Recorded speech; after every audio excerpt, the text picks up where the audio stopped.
Tales of the Crimson Concord. Chapter 4, Blades Drawn in Twilight. The shuttle cut through the Vordrak's atmosphere like a silent blade, its black hull scorched from battle, its passengers cloaked in the stillness of aftermath. Inside, the Crimson Concord stood in varying degrees of silence, not from defeat, but reflection. At the rear of the shuttle, Darth Korran crouched near a portable forge, sparks flying as he pressed a chunk of refined obsidian and durasteel into shape. His old lightsaber, shattered in the vault, lay beside him in pieces.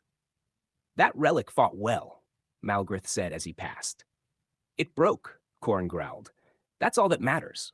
He shaped the new hilt with bare hands, heat swirling off it.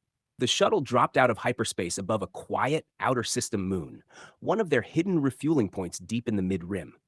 They expected silence. Instead, the sky was already burning. The base's upper landing pad was shattered. Smoke billowed from the control tower. Bodies, Sith cultists, guards, and technicians littered the walkways. A single figure stood among them, cloak fluttering in the ash. A Jedi. Tall, composed, and utterly still, his hands at his sides, his face carved in stone.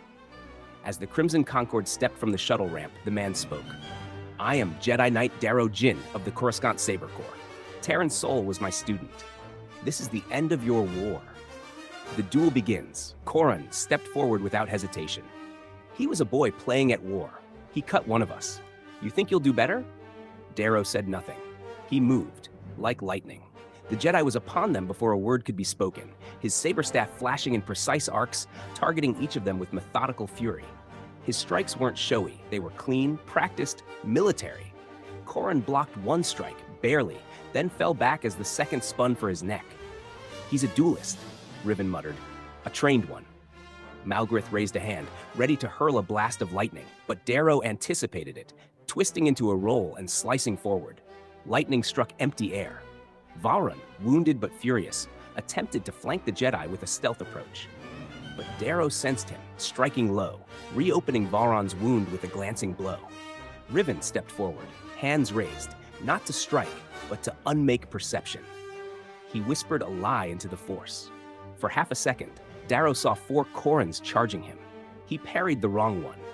The real Korran struck low, severing one end of the saber staff and forcing Daro to spin wildly to recover. Malgrith wasted no time. He unleashed lightning again, this time not at Daro, but the floor beneath him, detonating a power cell that exploded in a wave of shrapnel and force-disrupting shock. Daro staggered, his saber flickered.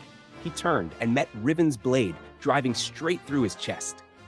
As the Concord stood over the fallen Jedi, Korran lifted his newly forged saber and ignited it for the first time. A brutal, crackling red blade with a low, snarling hum. Vauron leaned on the side of the ramp, clutching his reopened wound. "We need a medic and new guards." Malgrith nodded slowly. "We'll take both from the next world we burn." The Crimson Concord had survived the vault, but now the war was watching.